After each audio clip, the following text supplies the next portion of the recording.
हूतियों ने एक बार फिर इजराइल की नींदें हराम कर दी। यमन के हूती विद्रोहियों ने इजराइल पर ऐसा मिसाइल हमला किया है कि इजराइल अब और ज्यादा चौकन्ना हो गया है। ये मिसाइल दागी गई रविवार 25 मई को। इस हमले की वजह से यरूशलेम, डेड सी क्षेत्र और वेस्ट बैंक में सायरन बज उठे। हजारों लोग अचानक सुरक्षित आश्रयों की ओर भागे, जहां वो अल्पकालिक सुरक्षा में रहे। दरअसल गाजा युद्ध में फिलिस्तीनियों के साथ एकजुटता दिखाते हुए यमन के हूती विद्रोही इजराइल को निशाना बना रहे हैं। हालिया दिनों में हूतियों ने हमले तेज किए हैं। हूतियों की ओर से इजराइल पर बीते 4 दिनों में ये तीसरा मिसाइल हमला है। वहीं पिछले रविवार के बाद से ये हूतियों का 5वां हमला है। इन हमलों में इजराइल को कोई बड़ा नुकसान नहीं हुआ है। इजराइल की ओर से भी यमन में हमले किए गए हैं। इजरायली सेना ने अपने बयान में कहा कि यमन से रविवार को दागी गई मिसाइल को हवा में ही नष्ट कर दिया गया। ये घटना 25 मई को हुई।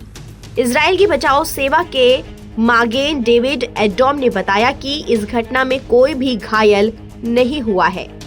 यमन से लगातार हो रहे हमलों की वजह से इजराइल के लोगों में एक दहशत देखी जा रही है। इससे पहले हूती विद्रोहियों ने इजराइल के मुख्य अंतर्राष्ट्रीय हवाई अड्डे के पास मिसाइल से हमला किया था। इस हमले में 4 लोग मामूली तौर से घायल हुए थे।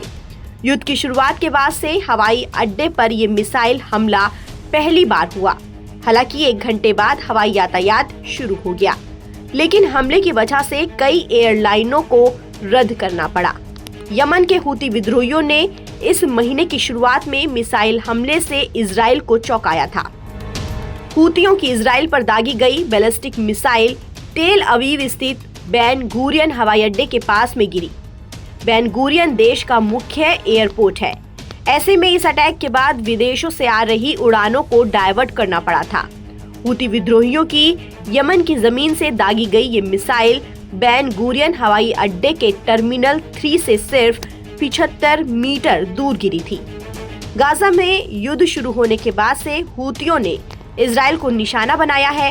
हूतियों ने लाल सागर में इजराइल के जहाजों का रास्ता रोक दिया है और मिसाइल हमले भी किए हैं। इस साल 18 मार्च से हूतियों की ओर से इजराइल पर 39 बैलिस्टिक मिसाइलें और कम से कम 10 ड्रोन दागे गए हैं। हालांकि इजराइल ने ज्यादातर हमले नाकाम कर दिए, लेकिन हूती हार मानने वालों में नजर नहीं आ रहे हैं। वो लगातार हमले कर रहे हैं और हमले भी ऐसे कि इजराइल के अंदर इसका खौफ भी बैठता नजर आ रहा है। हाल में यमन के हूती विद्रोहियों ने इजराइल पर एक शक्तिशाली मिसाइल दाग दी, जिसके बाद खबर आई ये मिसाइल एयरपोर्ट पर दागी गई थी, जिसमें कोई जान माल के नुकसान की खबर नहीं है और दावा किया गया है कि मिसाइल को इजराइल के डिफेंस सिस्टम ने हवा में ही धुआं कर दिया। ताज़ा अपडेट के लिए आप बने रहिए NBT ऑनलाइन के साथ।